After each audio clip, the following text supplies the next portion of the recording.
안녕하세요. 오늘은 교회를 다니면서 모두가 불편해하는 전도라는 주제를 가지고 함께 이야기를 나눠보려고 합니다. 함께 이야기하기 위하여 세 분이 이 자리를 함께하게 되었는데요. 김보영 집사님, 황지연 집사님, 김지은 성도님이 이 자리에 함께 했습니다.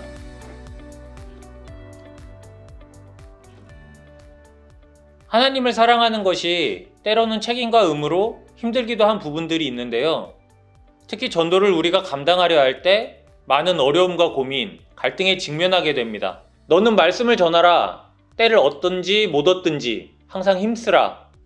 범사의 오래 참음과 가르침으로 경책하며 경계하며 권하라.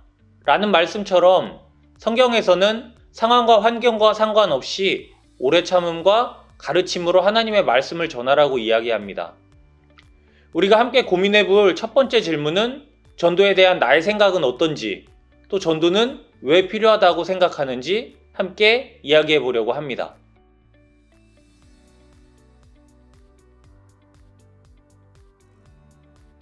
하나님을 알지 못하는 사람들은 식물이 왜 생겼고 꽃이 피고 열매 맺고 하는 자연환경의 모든 변화들이 원래 자연은 그렇지 당연한 거야 라고 이야기를 합니다.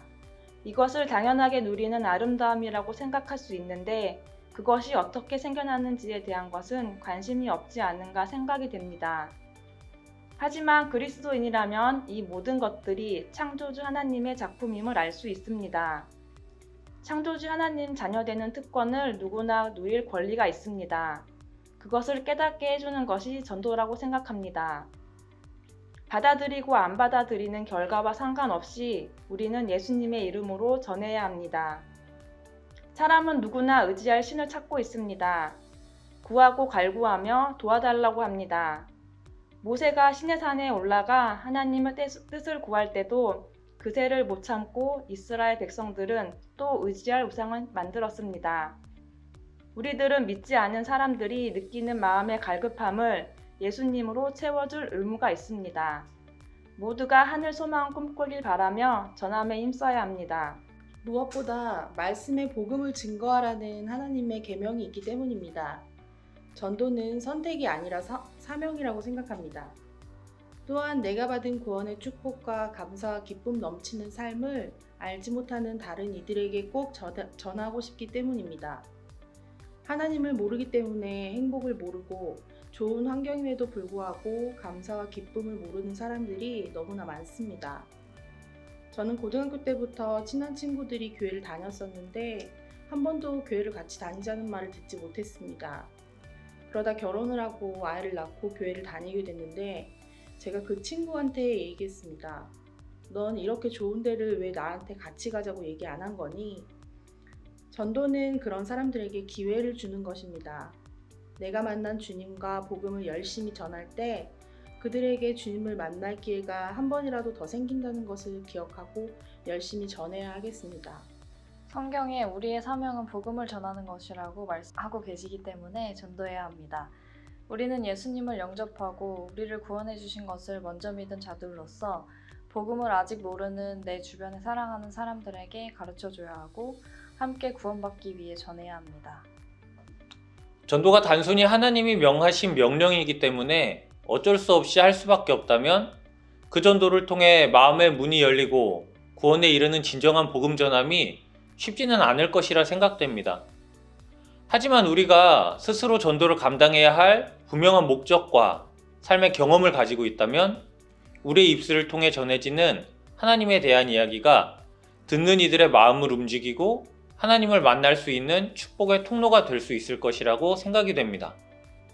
그렇다면 정말 필요하다고 생각되는 이 전도가 왜 우리한테는 어려운 것일까요?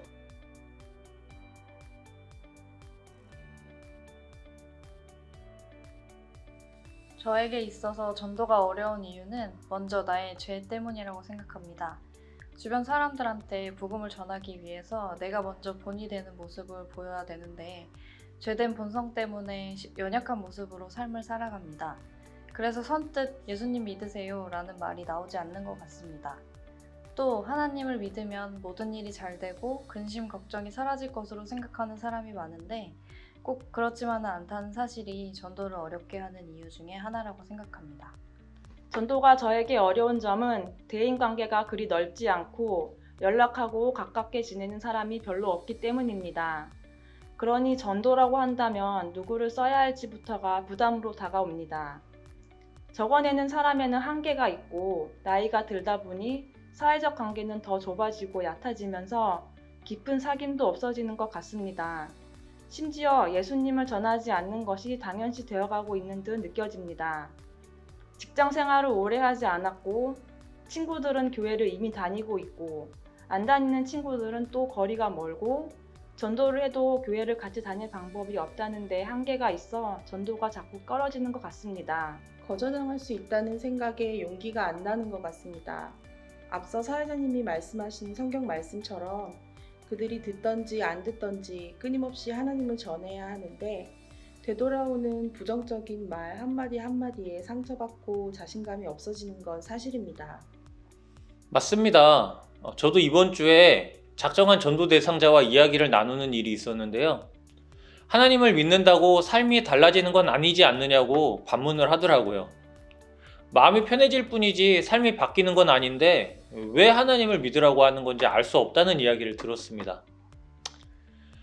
믿음의 눈으로 바라보아야 하나님이 역사하시고 이끌어 주심을 알 수 있는데 그 믿음만큼의 깊은 이야기를 나누기도 전에 전 교회 가지 않을래요 라고 말을 끊어버리더라고요.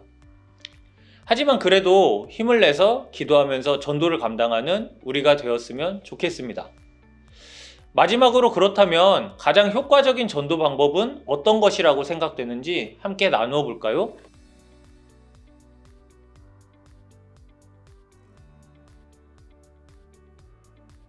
제가 교회 다닌 지 얼마 안 됐을 때인데 친구가 가정 문제 때문에 힘들어하고 있을 때 교회를 권하게 되었습니다. 그때부터 그 친구는 삶이 힘들 때마다 주님께 의지하고 주님만 바라보며 그 고난들을 이기는 모습을 보여주었습니다. 누구나 힘들고 어려운 시간들이 있는데 그 사람의 그 상태를 캐치해서 그 상황에 맞는 말씀을 전하면 좋을 것 같습니다. 그러려면 평소에 깊게 교제하고 그 사람의 삶을 좀 들여다보고 내가 먼저 안부를 물어봐주는 한마디가 정말 필요합니다. 요즘 코로나 때문에 많이 지치고 힘든 사람들이 많은데 더욱더 돌아보고 관심을 가져야 합니다. 사랑과 관심을 가지고 섬겨주는 것이 전도의 가장 기본이라고 생각합니다. 전도를 할 때 중요한 건 먼저 전도 대상자와 친밀한 관계를 맺는 것입니다. 상대의 관심사를 알고 시간을 함께 보내거나 힘든 일이 있다면 위로하고 기도를 해주면서 친밀감을 쌓습니다. 시간이 조금 걸리겠지만 그래도 마음의 문이 열린 후에 복음을 전하게 되면 받아들이는 입장에서도 거부감이 적을 것이라고 생각합니다. 전도의 중요성은 알고 있지만 실제로 전도하려고 하면 부담감이 앞서고 왠지 모르게 어렵게만 생각이 됩니다.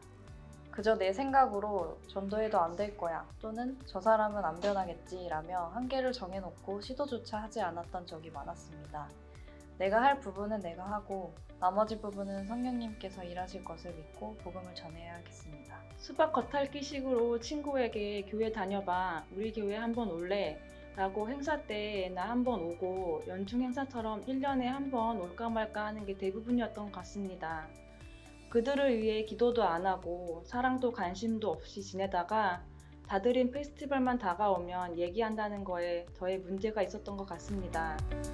효과적으로 전도를 하기 위해서 믿지 않는 이들을 위해 지속적으로 기도에 힘써야 할 것이고 자주 연락하면서 사랑과 관심을 가지며 성령님의 도우심을 구해야 할 것입니다.